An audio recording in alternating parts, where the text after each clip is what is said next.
Idea what kind of animal this is, so more important. What'd you say? Pat yourself on the back. Good job. Yes, you are correct. An aardvark. Yes, the first word in the English dictionary. An aardvark. Yes, what gave it away? What made you think that that was an aardvark? I asked you a question. What gave it away? What made you think it was an aardvark? Because she knows what they are. Very cool. Awesome. Legitimate answer. Now, if you take a look at this aardvark's physical features, you're going to kind of notice that they look rather bizarre. I kind of like to call them kind of like the Frankenstein monster of creatures. We got very unusual, but also pretty common physical features all kind of put onto one animal here. Animals like this are often mistaken for creatures such as an anteater is often what we get as a guess, which is legitimate. And interestingly enough, the aardvark is actually not even related to an anteater, which is very interesting. It's a concept called convergent evolution. That's where two animals have similar traits to one another, but they have never interacted with one another in their natural history. I read a book the other day that it's kind of like comparing when two people show up at a birthday party accidentally wearing the same dress. It just happens to be that way. But yes, you'll take a look at some of the physical features on Nandi. That's her name, Nandi. And she is 3 years old. This is a 3-year-old aardvark. Very special fact about Nandi here. She's the first aardvark born here at the San Diego Zoo since the 1980s. And we are very proud to have her here today. Now, the one who's working with Nandi today, Chris, she has been here with Nandi since day one. She was there on the day that she was born, so she has lots of stories to tell about Nandi's birth and all that. But what Nandi is providing us with is very important information about aardvark development. Because if you yourself were to go online and look up some information about aardvarks, you probably won't really come up with that many facts aside from the basic facts. And that's because aardvarks are very, very challenging to find out in the field. In fact, we have collaborated with researchers that have gone their entire careers without ever getting a chance to see an actual aardvark in real life during their work. They're very, very elusive creatures to find. So Nandi here is providing some very vital, important information about aardvark development. One of the things that we found when Nandi was born, she was just 4 pounds, and she could literally fit into the two of her hands here. And after just 1 year of development, she exploded in weight. She gained over 100 pounds. She was about 120 pounds after just 1 year. Now imagine that. She grew really, really, really fast. So very cool stuff. Now, aardvarks are found on the continent of Africa, and more specifically sub-Saharan Africa. So if you're imagining the map of Africa, you have that big Sahara Desert that's on the top end of that continent. Anything southbound of that is the range of an aardvark. Now, I'd like for you folks to take a look at her claws here. Those neat little claws on all 4 of her feet. My question for you folks about these claws is, what do you think Nandi uses these claws for?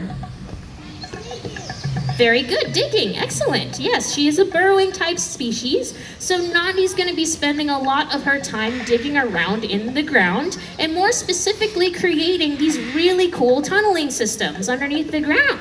They're very elaborate and complex with multiple entryways and exits. And they're about 6 feet deep underneath the ground and 43 feet wide. That's about the size of a school bus. So my next question for you folks is, why would Nandi want to hang out underneath the ground?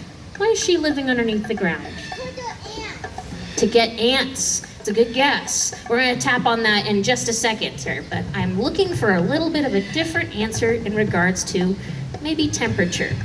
Oh, yeah? I was going to say it's hot in Africa. It's hot on the surface of Africa, right? So it provides her a cool spot to sleep in throughout the day. What's another reason why Nandi would want to be underneath the ground in Africa? For protection from what, sir?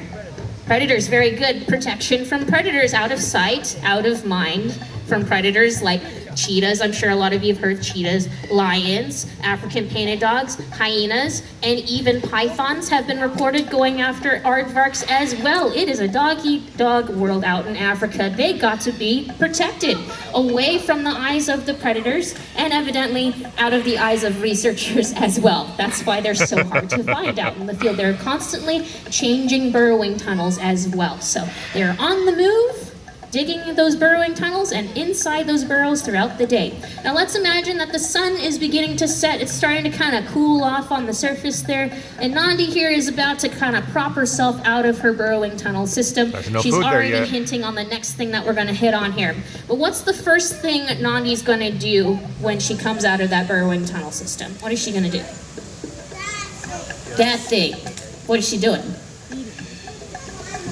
She's trying to find some food. She needs some breakfast, right? She's really hungry. Now, while she's trying to look for these termite colonies, they kind of look like these big pillar-like structures that kind of jut out of the ground. She's using her big, magnificent rabbit-like ears and that really big snoot there to keep an eye on her surroundings. And I say keep an eye because if you take a look at Nandi's eyes here, do they have coloration in them? What do you notice about the eyes? No, they do not. And additionally, her eyeballs are very small compared to her other physical features, which kind of gives you an idea of how her eyesight is. Is it good or is it bad? It's terrible, yeah, it's very bad. Poor vision. It's like if you wore goggles and smeared Vaseline all over it. So imagine you're using smell-o-vision and your ability to listen throughout your world, to navigate your world. That's Nandi's world right now. So she's using that really powerful nose to navigate her world and find where her food is. And like I mentioned earlier, she is going to be trying to find these termite colonies. Now, if you can imagine, here at the San Diego Zoo, we cannot feed our aardvarks termites and dispersing termites on the daily. Our neighbors would not be very happy with us. We all know what termites are, right? And how much of a pest they are for our houses, right? So the San Diego Zoo said, we are going to replace that with some yummy, live, wriggly mealworms, and they are alive. You see them wriggling around in that tube right there. Yes, they must be alive. And what I'm doing is I'm setting this up right here. We've already pre-drilled the holes, so Nandi will not have to use her claws to dig into the colony here. But we kind of want to highlight some very important and special hunting tools that she will use to get access to the worms on the other side of the wall here. So I'll give you folks a quick moment to sit and observe while we have Nandi take a look. And tell me what you see.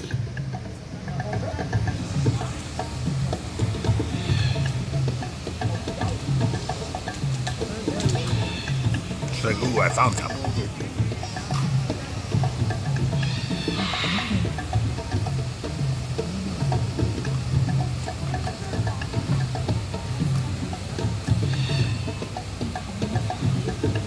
Like I smell more. Where are they at? This is at the Africa Rock stage. She's really At hung noon. up on that first tube, huh? That's okay, she can take her time. Oh, all right, what do we see? What kind of hunting tool is Nandi using to get access to the worms there? She's got a long, magnificent tongue, right? Yes, very similar to the anteater like I mentioned earlier. Now, in case you were having trouble seeing exactly what was going on, no worries, because I have another tongue tube here so that we can really highlight just how long that tongue is for you folks. I'm gonna fill this with some of her favorite worms here. Awesome. And Nandi, whenever you're ready, come on up here so I can get you to eat. All right, here we go. Y'all know. Take a look at that long boy right there. I know. It was right. Yeah, we're going to do this a second time over here, but when you see me reload this tube, you're going to notice that the worms, they stick to the side. Her saliva is very viscous. It's very thick and very sticky. So that really helps her with collecting as many worms or as many bugs as she possibly can, because an aardvark about Nandi's size has to feed on about 50,000 bugs every single day to stay healthy. So that sticky saliva really helps with collecting as many bugs as she possibly can with ease. It's not very efficient to be picking up 50,000 bugs one at a time, huh, Nandi? Yeah, I think she's all done. Now, luckily, I have this tube to feed her, but notice how Chris is using her bare hands to feed Nandi today? Yeah, she's available for any high fives at the end of the presentation. If you'd like to take saliva home with you here today, no judgment on our part. Now, Nandi's been doing such a wonderful job on the stage here. I'm going to give her a secondary termite mound to feed off of, and while she does that, I'd like to mention that we have 2 conservation hubs in Africa right now where we're working with locals on conservation solutions. This is a very big feat of the San Diego Zoo. We do a lot of conservation and research work, not just here locally, but also on a global scale, and we cannot simply do that very important conservation work without the help of each and every one of you. And you being here today at the San Diego Zoo means that you are helping us with that very vital, important, life-saving research that we do every single day. And Chris, how are you looking so far? Doing okay? We'll give it a shot. All right, so Chris and I have decided that as a special thank you for being here today, we would like to invite one person to come up and potentially help us with something. All right, your hand shot up immediately. Let's go with you, sir. Come on over here to the side, and then it's a good camera opportunity, just so that you're aware. All right, what's your name, sir? Andreas, nice to meet you. Andreas, when I let you in, I need you to stand right here. Do not move. Very good. He's a good listener. All right, Andreas, do you know what you just volunteered for? We were hoping that you would help us out with your very own bug eating contest with Nandi. How you feel? You ready to eat some bugs? No, he's saying. Okay, what if I told you that we have your very own tongue tube, just like Nandi? Show me your tongue. How long is your tongue? It's not very long. I gotta fill this up with some more worms.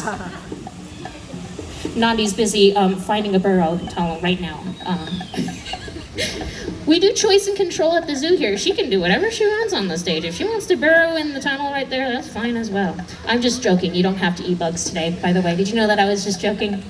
So all you gotta do, he's still standing here, is you're just gonna hold this tube with this hand, okay? Firmly grasp that. You're gonna hold it right over here, okay, buddy? Nice and still. We're gonna give this a shot with Nandi. You're gonna step just a little bit closer. There you go, perfect, right there is good. And she's leaving the stage. That's okay as well. We'll wait and see if she comes back out. If she chooses to come back out here, what's gonna happen is she's gonna walk over here, she's gonna put her 2 front feet here and eat out of the tube. Now she is a very tough eater, okay? So you gotta grip that as tight as you can. And if she chooses to come out here, it's totally her choice. You can reach out and give her a pet on her shoulder. Choice and control, okay? So she could leave we'll when she wants. And see what's going Sometimes on. she comes back out, sometimes. And if not, I also have a present for you as well. So no worries. So they'll give it a minute or two. So if you walk I'm gonna by. go back, stand right here. Don't move.